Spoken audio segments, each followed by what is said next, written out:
So it's primarily I'm motivated by two. So why has multiple meanings? So I'll just tell you the proximate reason, which is it has to do with two scientific facts. And we can go, but maybe deeper if you're interested into, like, you're asking me about my psychological state. I don't know, given the conversation the way it's gone. So from a scientific point of view, my analysis is based on two facts, and I think everybody agrees with these facts. There isn't a single person that disagrees. At least not a single reasonable person. Fact one, there's a very steep age gradient in the risk of bad outcomes from infection.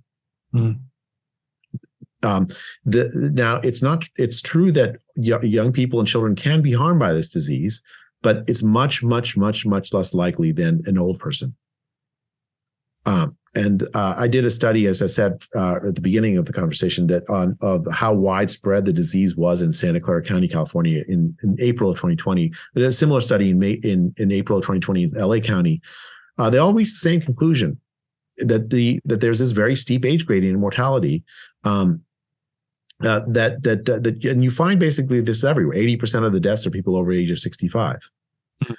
Fact one. Fact two, the lockdowns are harmful. The lockdowns are harmful not just to the economic well-being of people, but also to the social well-being, the mental well-being, the physical well-being of people, and particularly for vulnerable people, for the poor, for the working class, for children. Lockdowns are a tremendous disaster. Right. So let's just focus on children. We, in many, many places, we closed schools for a very long time. And the evidence is coming out now that our children were harmed by this, where their learning is a year or more behind where it should be. And it's not like you can fix it. That time has passed. You can try to address it, and we should, but you're always going to have this. There's going to be a generational deficit for the kids that were in school, or I guess out of school during the pandemic. There's a social science literature that goes back decades that has documented the importance of continuous schooling during youth. If you skip school for even relatively short periods of time, it can have lifelong consequences where you lead shorter, poorer, less healthy lives. Mm-hmm. That's a well-documented social science literature. One estimate early in the pandemic, applying this literature to the U.S. lockdowns in March and April 2020 for the school closures, estimated that the U.S. cost our kids 5.5 million life years. And it's worse in poor countries, like in Uganda. 4.5. They closed schools for 2 years on the basis of this crazy. Have to slow the spread by doing social distancing. They closed schools for 2 years. Many of those kids, tens of millions of kids, they had no school. It's not like they had Zoom school. They just had no school for 2 years. Mm. And 4.5 million of them never came back to school after 2 years away. We've created a generational inequality. We of course, we were already an unequal society before, but we've exploded that inequality and catapulted into the next generation in ways that are impossible to fathom. Like just the extent we knew it was coming. We knew we were doing it at the time. The economic dislocation caused by lockdowns, according to an estimate by the World Bank in, I think, April or May 2020, was that we would send 100 million people into dire poverty, $2 a day or less of income. Well, what are the consequences of that? The health consequences of that are tremendous. Again, shorter, poorer lives. Yeah. So, fact one, age gradient in mortality risk from COVID infection. Fact two, this huge ubiquitous harm from the lockdown. The right solution then is focus protection. Focus our efforts on the people that are highest risk from the disease, protecting them as best we can with the technologies we have, developing technologies as rapidly as we can to protect them better, older people. And for the rest of the populations, lift the lockdowns. Let them participate in society as they see fit. Don't panic them. Allow people to participate because it's more healthy for them to participate than to not. And even for the older population, the idea isn't to throw them in concentration camps. The idea is to allow them give them the resources that they would need so that they can figure out how best to protect to be protected. So just to give you some ideas, we included in the Great Barrington. This, by the way, is the Great Barrington Declaration I've just described to you. Some ideas we gave in the declaration. We organized societies, developed societies to deliver food for free for well-off young people, Uber Eats or whatever. Why not organize societies to deliver food for free during times of high spread to older people? Give sabbatical pay so that older workers don't have to work when there's high spread of the disease. Sick pay so that people can stay at home. Poor people can stay at home when they're not feel forced to go to work when they're sick. Why not use our resources? This is before the vaccine, to protect older people. If we'd done that, for instance, in New York, for instance, the governor of New York in early 2020 sent COVID-infected patients into nursing homes. Why would he do that? Because focused protection wasn't his strategy. His strategy was protecting hospitals. So take patients out of hospitals, send them to the nursing homes. Makes perfect sense if your goal is protecting hospitals. Makes no sense if your goal is protecting people from dying from this disease. Right? So, and then after the vaccines came, very rapidly vaccinate the most vulnerable people everywhere on earth, no matter where they're found. Right? Because the vaccine, we can talk about the vaccine in a bit, but we knew enough about the vaccine in late 2020 to know that it was very likely to reduce the risk of mortality from this disease. So use it on the people who are most likely to die if they're infected. Right? Yeah. That seems like the most reasonable thing to do. Those were the ideas. That's what I was advocating through the whole pandemic. The lockdowns, I don't know if you heard too much about what happened in Sydney. And then in Melbourne, Melbourne was literally named the most locked down state in the entire world. That is not a good thing to have on your resume. And now the people of Melbourne are actually paying for it quite significantly because the Premier, Dan Andrews, we call him Dictator Dan, decided to spend. And now all of the poor taxpayers are now having to repay all of what he had spended during that entire period of time. They don't have a great deal of money now because unemployment is at its highest in that particular state, mainly because no one wants to work anymore. No one wants to go back to work. And I think the lockdown considerably, let's, give all these people that are now quite out of work, let's give them all these payments as a relief. But who's actually paying for it all? It's the taxpayer now as well. So all these people are going, why should I need to go back to work?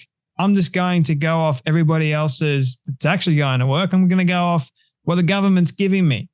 But it doesn't work like that. And now the mental health side of things is another issue.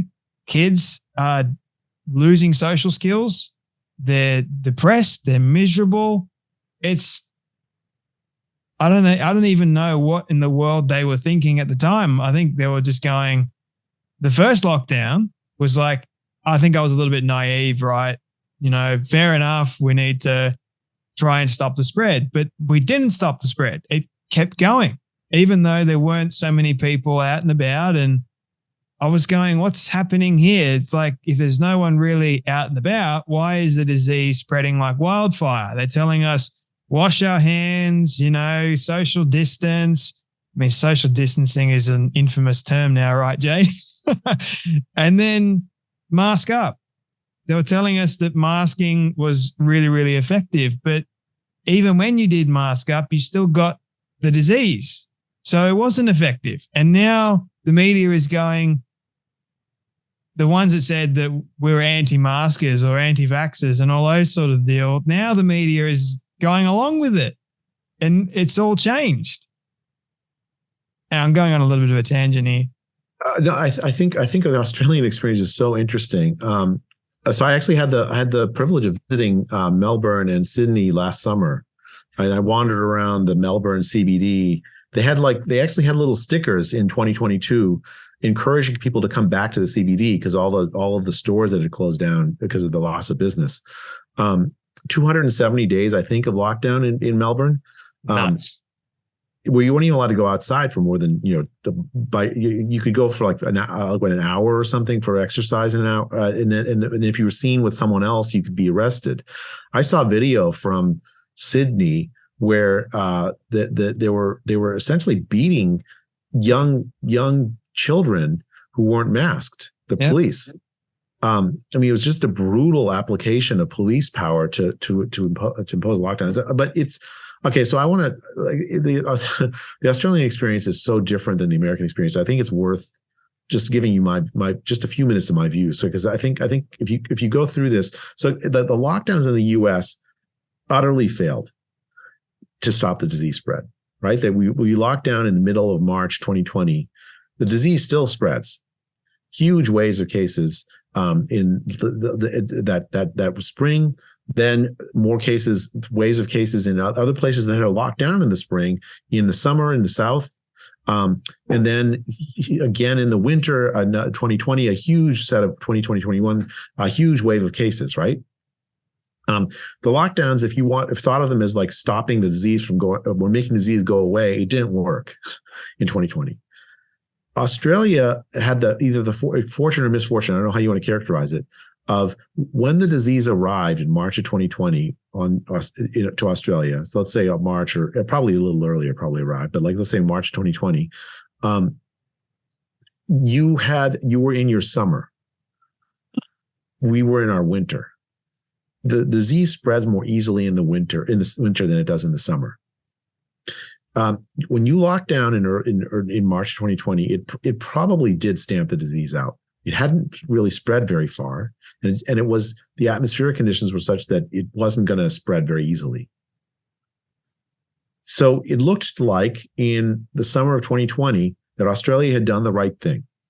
It had locked down hard and gotten rid of the disease. I still remember writing to some Australian colleagues who were triumphantly saying, Jay, why are you against lockdowns? It worked here. We have a normal life here. You're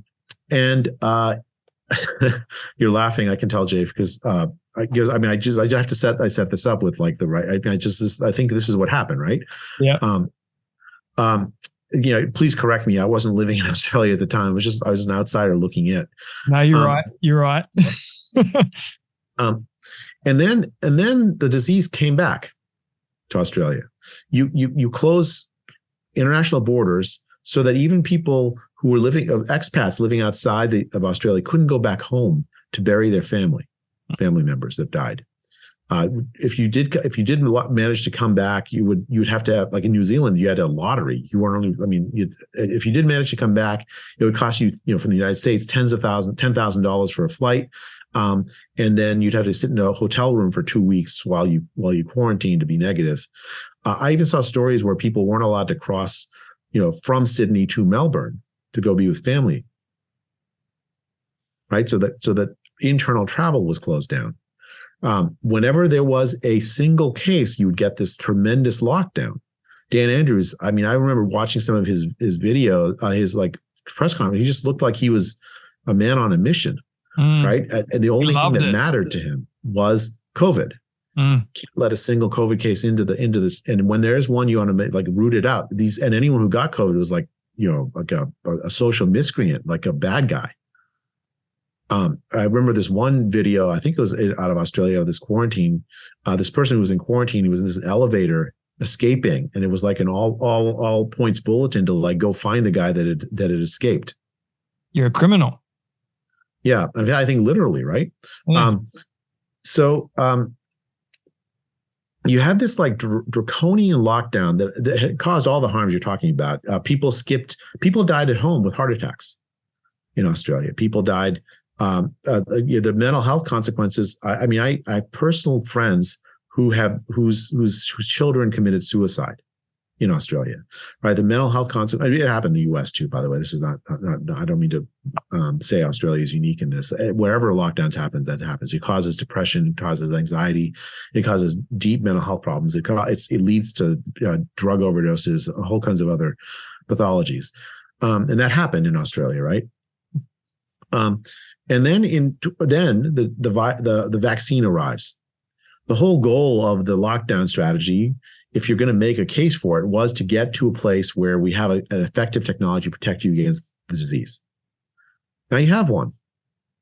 But this arrives in December 2020. The Australian government and the provincial governments, they spend the next 9 months messing around trying to get the contracts in place with almost no urgency whatsoever to get the vaccine. And in a way, it was like the success of zero COVID in 2020 that led to this lackadaisical attitude toward the vaccine. Well, what do you need a vaccine for if the disease is not here, right? But the entire Australian population is immune naive. The disease hasn't spread. It's not like in the U.S. or Europe or Latin America where the disease is spread. And now you don't have an immune naive population. You have a lot of people who've seen the disease and recovered. You now have a lot more vaccinated people, especially starting in December 2020.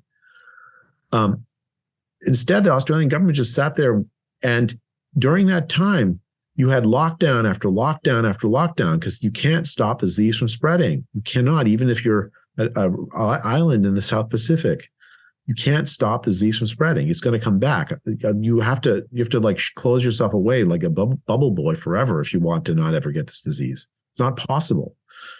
And you're multiplying the economic and other damage from the lockdown hundreds of days, long after the vaccine became available.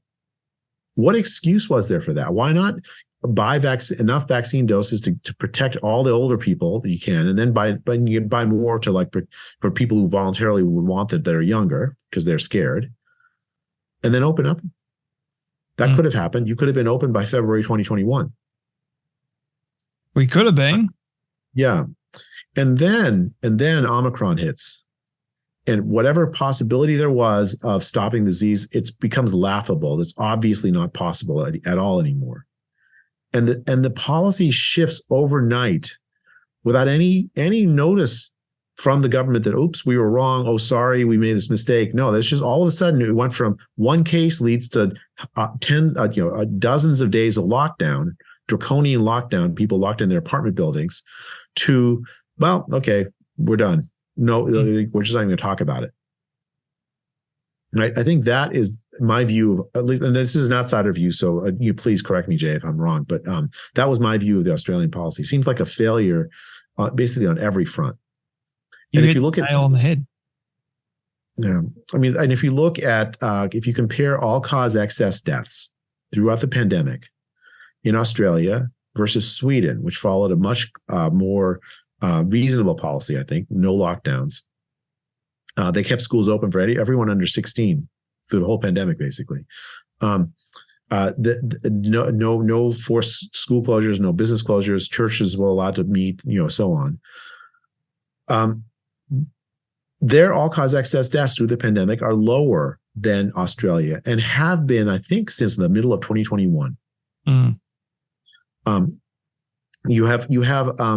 I actually represented a church a synagogue in Sydney.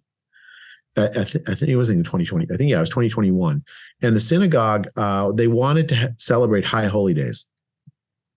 I was an expert witness in the case. And what they wanted to do is they wanted to blow the like that horn, I don't know what it's called, the shofar or something. Yep. It's part of their religious celebration that they do. And when public health told public health they're going to hold this ceremony. It was a very, very, very important and meaningful ceremony for religious Jews. And the public health told them, no, you're not allowed to do this. Well, they said, okay, well, I'll tell you what, the disease doesn't really spread outside. We'll hold the thing outside. No, you can't do it. We'll make sure that everyone is social distance, 10 feet away, and wearing masks. No, you can't do it. They're bending over backwards to be able to appease public health, but public health says, no, you can't worship in the way that's meaningful to you, that's important to you. I mean, it's a fundamental right of free peoples to be able to worship freely. And yet the government of Australia is saying, no, you can't do it. in the guise of public health. The lawsuit goes to the High Court in Sydney, and they wouldn't even listen to my testimony about the relative safety of doing this in these conditions. And the judge says to the synagogue and this religious community, the Jewish religious community, that if public health says it's dangerous, then you don't have freedom of religion. That the public health can abrogate those basic civil rights as it wants, without having to justify itself in court with scientific facts or whatever. It can just do it. That, I think, unfortunately, is the state in Australia right now. The rights that you thought you had, freedom of movement, freedom of expression, freedom of religion, all of the most basic civil rights in Australia do not actually exist, in my view.